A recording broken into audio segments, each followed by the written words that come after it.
Assalamualaikum warahmatullahi wabarakatuh. Pemirsa, semoga sehat selalu ya. Ya, di perjalanan kali ini saya menelusuri suatu tempat yang tidak umum begitu dan kurang begitu dikenal, teman-teman. Namun ada sesuatu yang fenomenal begitu di dalamnya, di mana tempat yang akan saya kunjungi ini berada di dalam hutan karet. Untuk menuju ke titik ini ya, ataupun jalur ini, saya harus bertanya kepada warga di kisaran 6 kali ya barusan ya, karena di jalan antar kecamatan untuk masuk ke sini itu membutuhkan kisaran ini ya, kisaran 10 kilo lah untuk mencapai di titik ini. Dan ini adalah hutan karetnya, teman-teman. Tempatnya berada di dalam hutan karet, saudaraku. Nah, menurut dari tutur warga, di zaman VOC ada sepasang muda-mudi begitu, seorang bangsawan yang menguasai perkebunan di kaki Gunung Kelut ini, teman-teman. Jadi ini berada di kaki Gunung Kelut, dan nama dari yang menguasai perkebunan ini namanya Tuan Kleyer, dan istrinya bernama Yance, saudaraku. Dan menurut dari penuturan warga, ada di kala-kala tertentu, di malam-malam tertentu, meskipun kedua beliau ini sudah meninggal, tapi sering menampakkan diri ya, sering menampakkan diri. Nah, seperti ini suasana di dalam dari hutan karet, saudaraku.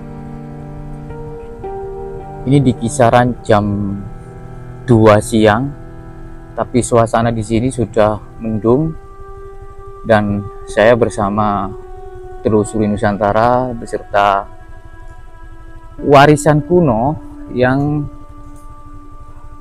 mencari begitu, karena lokasinya jujur dari kami tidak tahu. Kalau menurut warga itu di dalam dari hutan karet ini, saudaraku. Oke, kita telusuri terus.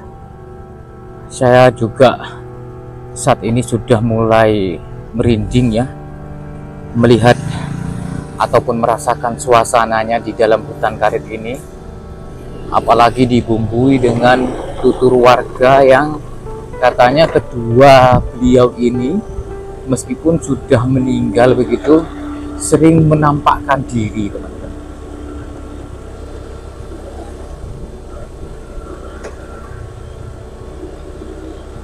Asalnya dari Belanda ya.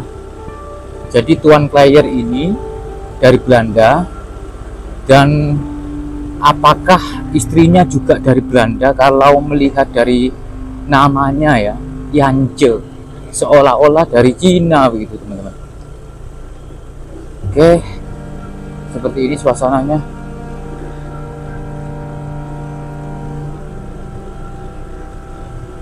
Apa yang menyebabkan keduanya ini sering menampakkan diri? Apakah meninggalnya dulu disebabkan meninggal yang tidak wajar begitu, atau ada pesan-pesan tertentu yang mungkin akan disampaikan terhadap warga sini, atau itu hanya tipu daya ya, tipu daya dari jin koringnya saja ya, teman-teman.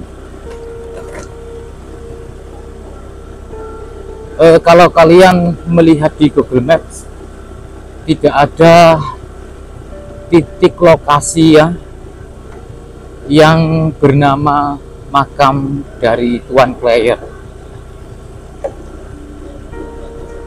Jadi teman-teman harus sering ataupun banyak bertanya kepada warga ketika ingin mengunjungi lokasi makam dari Tuan Kleyer dan Yanje ini.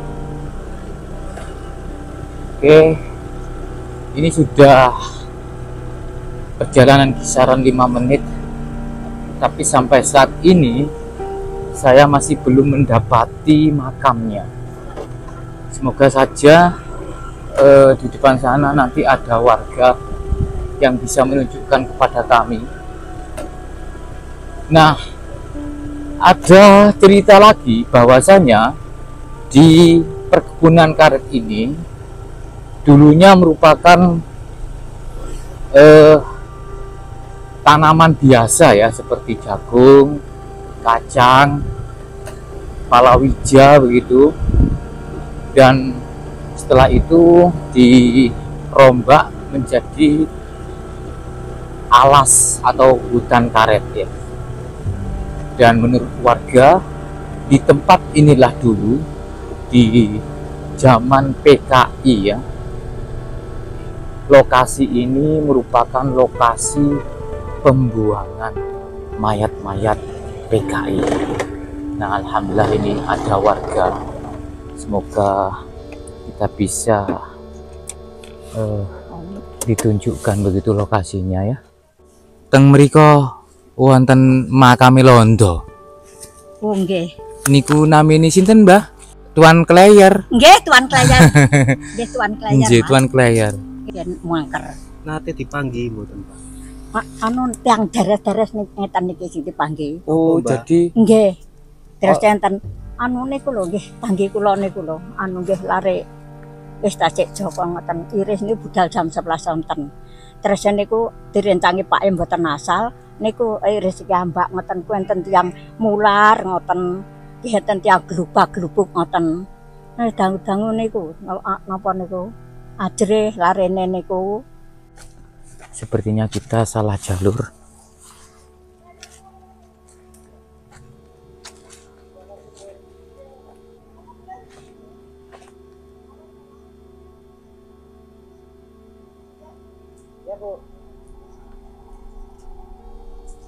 Oke. Salah ini Kang ya. Enggak deh. Bener cuma tengah rono. Oh, agak ke tengah situ. Agak ke tengah sana, teman-teman. Jadi kita terlalu ini ya, terlalu ke sini. Di situ ada pertigaan.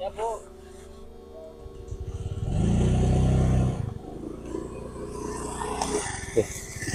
Kita putar arah.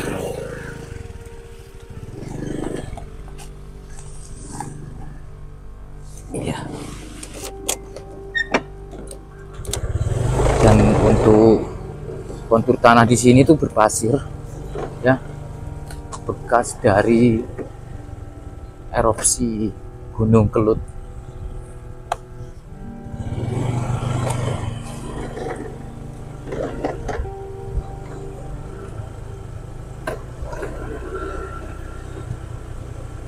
Itu ada ibunya yang lagi ngadap karet, saudara.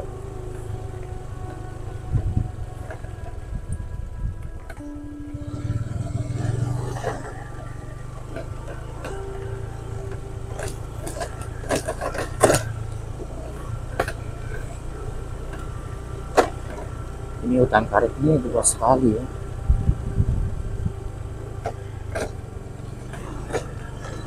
Kita kurang ke tengah ya.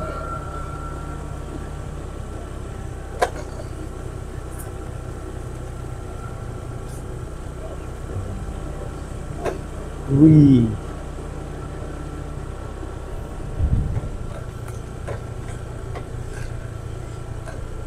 Kebun karet yang seluas ini dulunya dikuasai oleh orang Belanda ya. Dikuasai oleh orang Belanda yang bernama Tuan Kleyer tadi. Dan sampai meninggal di sini, teman-teman.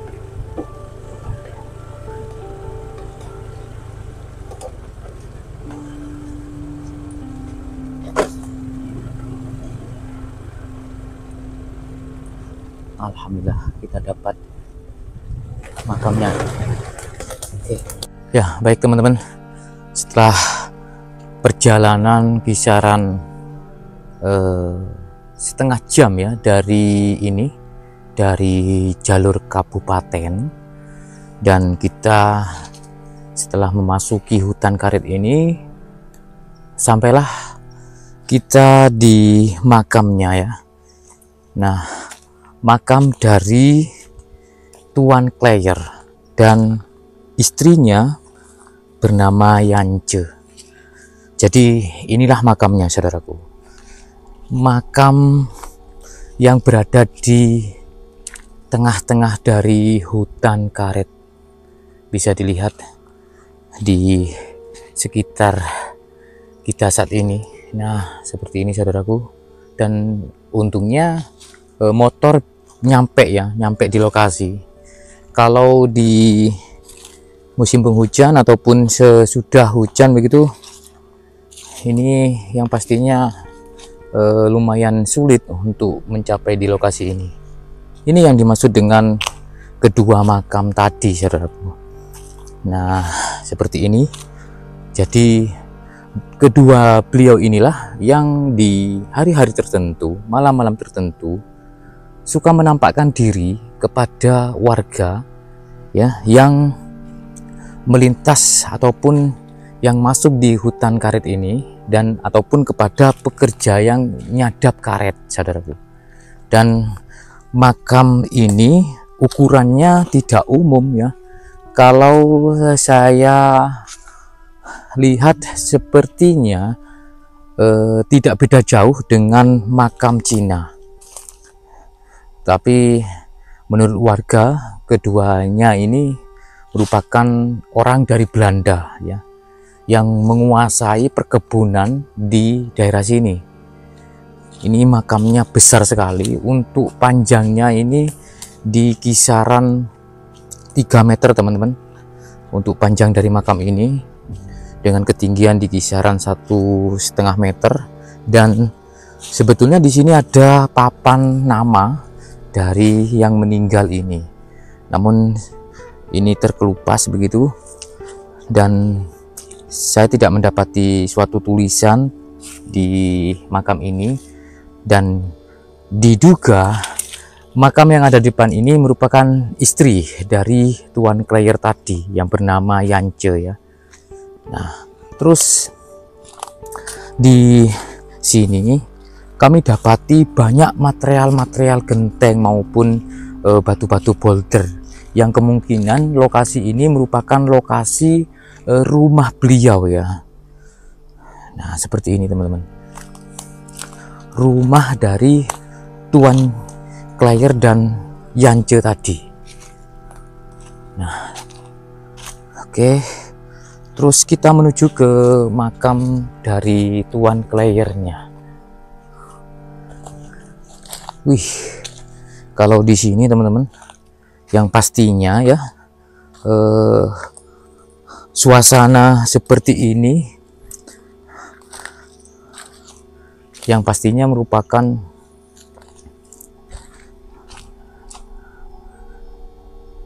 kediaman dari sosok-sosok astral, teman-teman.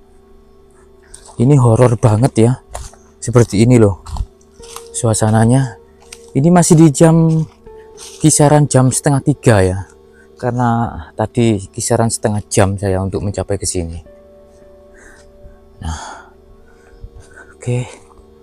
Wih, penataan dari tanaman karet ini ditata serapi mungkin begitu ya, sejajar lurus teman-teman. Nah, ini yang dimaksud dengan makam Tuan Kleyer. Memang berbeda ya, berbeda dari sisi bentuk. Kalau Yance tadi itu lebih rendah, tapi kalau ini lebih tinggi teman-teman. Dan bentuknya juga sama ya, melengkung begitu. Namun di sisi bagian kepala kami dapati semacam ini ya, besi begitu. Kurang tahu ini tempat apa ya. Mungkin untuk tempat ketika memberi bunga ataupun nyekar begitu. Nah, berbeda ada bentuk tonjolan di bagian depan begitu ya, di bagian sisi kepala ini atau di bagian utara. Nah, ini ya, sudah ada yang nyekar di sini. Nah, itu ada cok bakal, dan untuk bentuknya juga berbeda. Ini lebih tinggi dan lebih besar ya juga. Untuk panjangnya ini sama teman-teman, kisaran 3 meter. Nah, seperti ini. Oke, jadi saya rasa Tuan Kleyer ini merupakan sosok yang paling kaya mungkin di daerah sini ya, sehingga Tuan Kleyer ini mempunyai kebun yang cukup luas di zaman VOC ya. Oke. Nah, apakah yang menjadi penyebab sehingga keduanya ini suka menampakkan diri kepada warga, seolah-olah meskipun sudah meninggal, seolah-olah masih hidup teman-teman ya, seolah-olah masih hidup. Karena tidak 1-2 kali ya ketika menampakkan diri kepada warga, sering kacanya teman-teman. Jadi menurut warga itu 1 bulan itu hampir 4 kali ya, di hari-hari tertentu ataupun malam-malam tertentu begitu menampakkan diri. Oke, apakah di dalamnya ada harta karunnya? Karena ukurannya ini tidak umum teman-teman ya, seperti makam Cina begitu ya. Nah, dengan gundukan setinggi ini begitu ya, bentuk gundukan seperti ini tingginya, di dalamnya isinya apa gitu loh. Apakah hartanya juga diikutkan ke dalam sini begitu ya. Ini sudah hampir 1 abad teman-teman ya, kalau mengacu kepada bagaimana kita dijajah ya 350 tahun. Dan saya pun juga tidak ngerti ataupun tidak tahu di zaman tahun keberapa adanya Tuan Kleyer ini menguasai perkebunan di sini teman-teman. Tapi masih kokoh ya, tidak ada kerusakan yang parah, hanya beberapa lapisan yang mengelupas begitu teman-teman. Nah, seperti ini. Hanya beberapa lapisan yang mengelupas. Yang pastinya materialnya memang diracik ini mungkin ya, yang berkualitas ya begitu. Kalau dilihat dari sini ya, yang tidak ngerti dengan adanya cerita bahwa di sini ada makam, mungkin kalian yang datang lewat di sini mungkin dikiranya bukan makam, hanya sebatas suatu bangunan yang bergunduk begitu dengan tinggi yang kisaran 1 meter teman-teman. Tapi inilah makam dari Tuan Kleyer yang meskipun sudah meninggal tapi sering menampakkan diri seolah-olah masih hidup. Seperti halnya yang saya sampaikan tadi, apa yang menjadi penyebabnya? Apakah ada pesan-pesan tertentu begitu yang ingin disampaikan oleh Tuan Kleyer ini kepada warga ya? Atau hanya tipu daya jin saja, seolah-olah Tuan Kleyer ini masih hidup? Atau mungkin di masa hidupnya Tuan Kleyer ini mempunyai ilmu tertentu begitu ya, yang menjadikan seperti ingin menyampaikan kepada warga ya, mungkin punya ilmu tertentu begitu ya, katakan termasuk orang sakti lah, meskipun beliau ini merupakan orang Belanda saudaraku ya, seperti ini. Dan ini berada di tengah dari hutan karet. Horor ya, horor sekali. Mungkin ada beberapa dari pemirsa yang sudah pernah kesini atau pernah melihat, mendengar beritanya keberadaan dari Tuan Claire dan Yance yang makamnya berada di dalam hutan karet di kaki Gunung Kelut, saudaraku. Oke, mungkin cukup. Semoga bermanfaat dan assalamualaikum warahmatullahi wabarakatuh. Rahayu.